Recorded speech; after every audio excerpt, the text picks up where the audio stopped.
Your brain isn't designed to make you happy. It's designed to keep you alive, and those are two completely different things. Every morning, you wake up with the same illusion, that you're seeing the world as it really is, that your choices are your own, that you know why you do what you do. But what if I told you that almost everything you believe about your own mind is a story your brain invented after the fact? That the person you think you are is mostly a character in a narrative written by a machine that doesn't even speak English. This isn't philosophy. This is neuroscience. And if you understand how this machine actually works, you stop fighting yourself. You stop blaming your motivation. You stop wondering why discipline feels impossible. Because the truth is, you were never broken. You were just operating with the wrong manual. Your brain is not a camera. It is a prediction engine. Right now, as you watch this, your brain isn't processing reality in real time. It's guessing what comes next, then checking if the guess was right. Neuroscientists call this predictive coding. Your cortex is constantly generating simulations of the future, and when reality matches the simulation, you feel calm.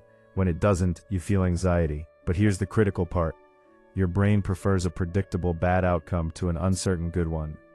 This is why people stay in miserable jobs, toxic relationships, and destructive habits. The known devil is neurologically cheaper than the unknown angel. The limbic system, your brain's ancient threat detector, fires up not when something is dangerous, but when something is uncertain. The prefrontal cortex, your evolutionarily recent CEO, tries to override it with logic. But the limbic system has a direct line to your body. It can make your heart race before you even know why. And in that gap between body and awareness, your brain does something fascinating. It makes up a reason. In the 1980s, psychologist Benjamin Libet conducted experiments showing that the brain initiates movement before conscious awareness of the decision to move. The decision you think you just made, it started half a second ago in neural circuits you cannot access. Your conscious mind is more like a press secretary, announcing decisions already made by committees you never met.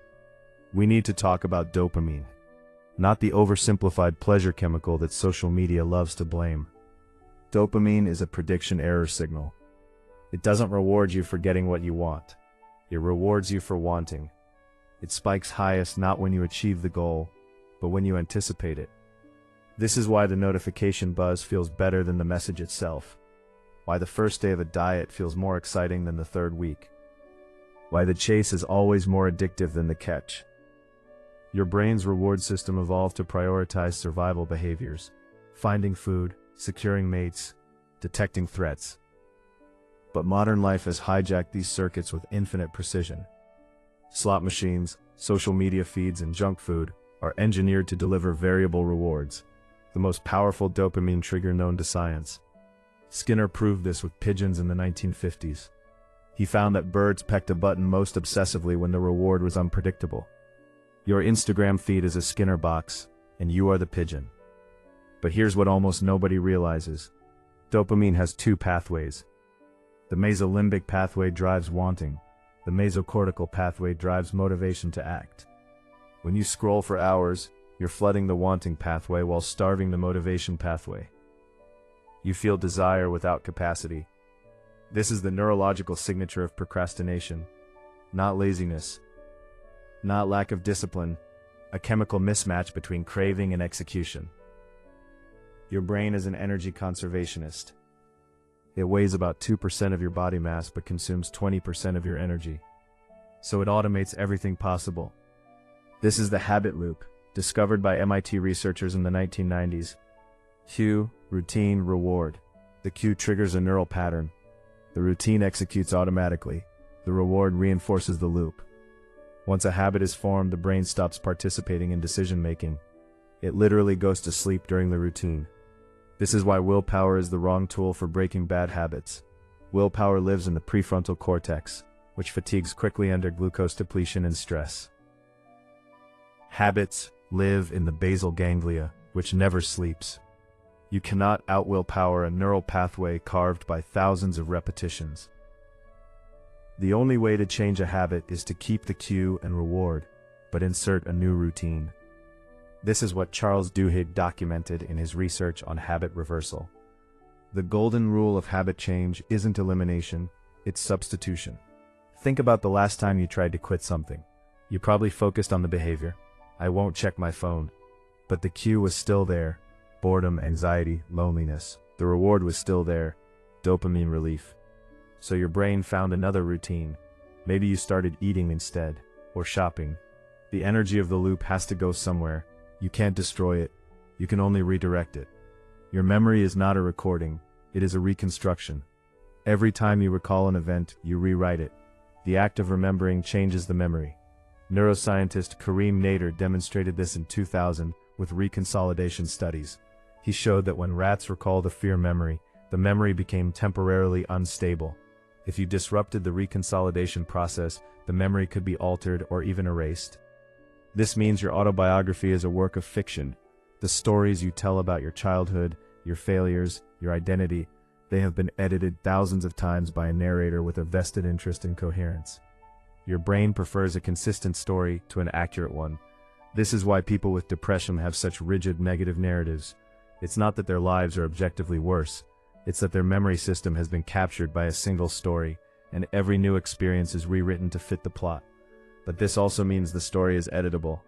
Cognitive behavioral therapy works not by changing the past, but by changing the reconsolidation process.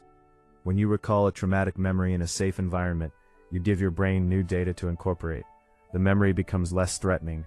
You are literally rewriting your own history, one recollection at a time. You believe you make rational decisions. Behavioral economists have spent 40 years proving you don't. Daniel Kahneman won a Nobel Prize for showing that humans operate on two systems. System 1 is fast, automatic, emotional. System 2 is slow, effortful, logical. System 2 believes it's in charge. It isn't. System 1 makes the call, and System 2 writes the justification. This is the availability heuristic. You judge probability by how easily examples come to mind. This is why people fear plane crashes more than car accidents, despite the statistics. This is why after a terrorist attack, people overestimate risk. Your brain uses mental shortcuts because full analysis is metabolically expensive. But these shortcuts create systematic biases. Loss aversion is perhaps the most expensive bias in human behavior. Kahneman and Tversky found that losses feel roughly twice as powerful as equivalent gains. Losing $100 hurts more than gaining $100 feels good. This is why investors hold losing stocks too long, why people stay in dead-end careers, why the status quo feels like safety, even when it's slowly killing you. Your brain is more interested in avoiding pain than seeking pleasure. Evolution didn't care if you were happy, it cared if you survived to reproduce. Anxiety is not the enemy, it is a prediction error signal. Your brain expected safety, detected threat, and sounded the alarm. The problem isn't the alarm, it's the calibration. Modern life presents your ancient threat detection system with stimuli it cannot categorize. A critical email from your boss triggers the same neural circuits as a lion on the savannah. Your amygdala doesn't know the difference between a predator and a performance review. But here's where everything changes. Neuroplasticity, the brain's ability to rewire itself, means your threat detection system is trainable. The same mechanism that creates anxiety can reduce it. Exposure therapy works by repeatedly presenting the feared stimulus in a safe context, gradually teaching the amygdala that the prediction was wrong. Each successful exposure updates the neural model. The brain learns, this isn't a threat. Meditation, particularly mindfulness, operates on the same principle. When you observe anxiety without reacting, you create a gap between stimulus and response. In that gap, the prefrontal cortex can override the amygdala's alarm. Studies by Sarah Lazar at Harvard have shown that 8 weeks of mindfulness practice increases gray matter density in the prefrontal cortex and decreases it in the amygdala. You are literally reshaping your brain with attention. Your attention is the scarcest resource you have, and the modern world is an attention extraction machine. Cal Newport calls this deep work, the ability to focus without distraction on cognitively demanding tasks. But deep work is neurologically expensive. It requires the prefrontal cortex to maintain sustained activation, which consumes glucose and produces metabolic byproducts. Your brain tries to avoid this cost by seeking distraction. Every notification, every open tab, every background conversation is a tax on your cognitive capacity. Gloria Mark's research at UC Irvine found that after an interruption, it takes an average of 23 minutes to return to deep focus. But most people never return. They enter a state of continuous partial attention, where the prefrontal cortex never fully engages, where work feels busy but produces little value.